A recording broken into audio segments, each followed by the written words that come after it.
So, Iga Swiatek victorious in the semi-final, defeating Coco Gauff.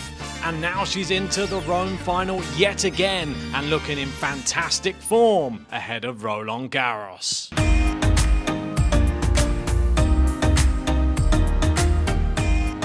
So before we go anywhere, you know what to do. Hit a like on this video and subscribe, and let's get stuck into it, because this was a very, very highly anticipated semi-final, and Iga was trying to see if Coco had closed the gap, because we know the last times they played, apart from the Cincinnati matchup, they haven't been that close. Iga has been winning in straight sets. I did predict this one to be in straight sets, and I did predict this one to be 6-3, 6-3. So I wasn't far off, and I thought Coco played exceptionally well today. I don't think that the scoreline reflects how well she played. If you're just looking at it on paper, yeah, you might think she lost in straight sets to Iga, but I don't think it was a bad defeat. I think that this one showed that she really could stand with Iga on her best surface. I think Iga in Rome is one of the toughest places you could play at, other than maybe Roland Garros. And I think Coco gave a great account of herself. Her forehand looked really good today. Her backhand has been looking good all week, but it looks just as good again today. She was serving well on the first serve. We'll get into the second serve in a minute. But it's like Jose Morgado says here, though.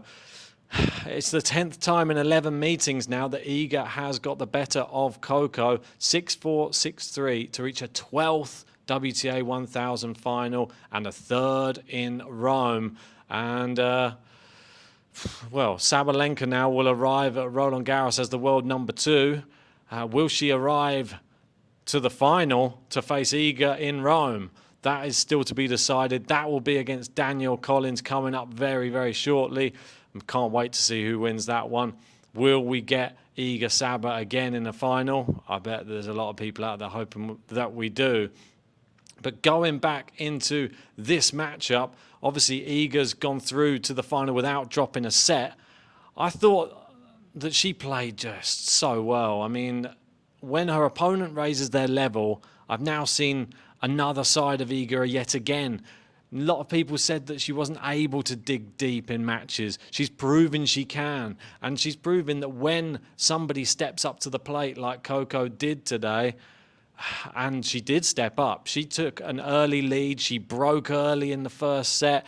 And Iga had to claw her way back into that first set. And to still win it without even going to a tiebreak, I thought was exceptional.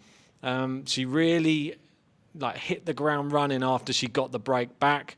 And then you got to see her maneuvering Coco around. I think if Coco had got more first serves in, then this could have been a different match, but it's easier said than done. I mean, you see here 54% of first serves in, 64% of them won, and the damage done, as you can see, on the second serve, only 37% of points won. And Iga just able to swat them away, or if not swat them away, she just takes the advantage of the whole rally. She can move Coco around the court, and no matter any Coco's efforts, if she wasn't in the driving seat in the rally, then it wasn't that likely that she was going to win it. Coco played some fantastic shots, though, to hit winners and really showed a lot of fight. And I think that she leveled up in her performance against Iga on clay in this match. So if they meet again, I expect her to be better still. She's always improving. And I think she'll be proud of today's performance. Despite the loss, she'll come away with a few key notes after this loss to think, yeah, I think I had the better of her there in a few occasions. And if I was just to do a few little things different, maybe there could have been a set for me. And maybe, who knows? You know, if Iga loses the first set, you have much more chance of winning the match. So, but it's easier said than done. I think it's now 81 matches that she's won at WTA 1000 level when she wins the first set, which is just insane, and she's never lost. So whoever she faces in the final, make sure you win the first set. I think we know that that is a key.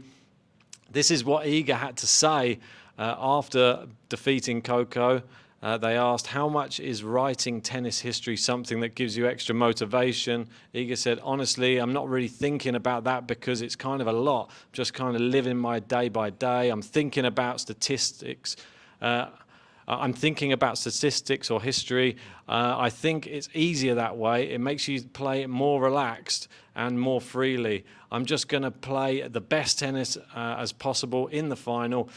If I take it easy and step by step, I think it's going to be better than if I'm thinking about winning already.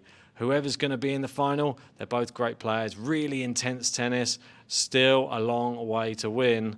Still a lot of work to do, and I think that that's a great thing that she said there. I think that has been mistranslated at the top there. It says, I'm not thinking about statistics or history. Yeah, she's just taking every match as it comes. That's the old adage, we've got to take every point as it comes in tennis normally. Every match, every point, and just play, have fun. And you saw what difference it's made to Coco Gauff since she took all the pressure off her own shoulders by going out there and just trying to have fun and be a young tennis player on the tour. That's what you got to remember. They're so young, these two ladies on the court today, but there's so much expectation. Got to still remember to have fun, and Iga definitely does. And you can see when she hits a big winner, a big Yazda comes out every time, and the passion is definitely there on the court. Coco had a little bit of a disgruntled time on the court as well. She was bringing up the fact that Iga was allowed some extra time to take a drink of water when it's not a changeover. And this is one point I've always wondered, and I didn't think it was allowed either. And she said she's not allowed to drink when it's not a changeover, which is probably not strictly true, which I, up until recently, thought it was true. But then I saw the likes of maybe like a Djokovic or someone going to change a racket during a rally, or some other top players on the men's side doing it as well, where they change a racket, had a sip of water. Apparently, it's all allowed.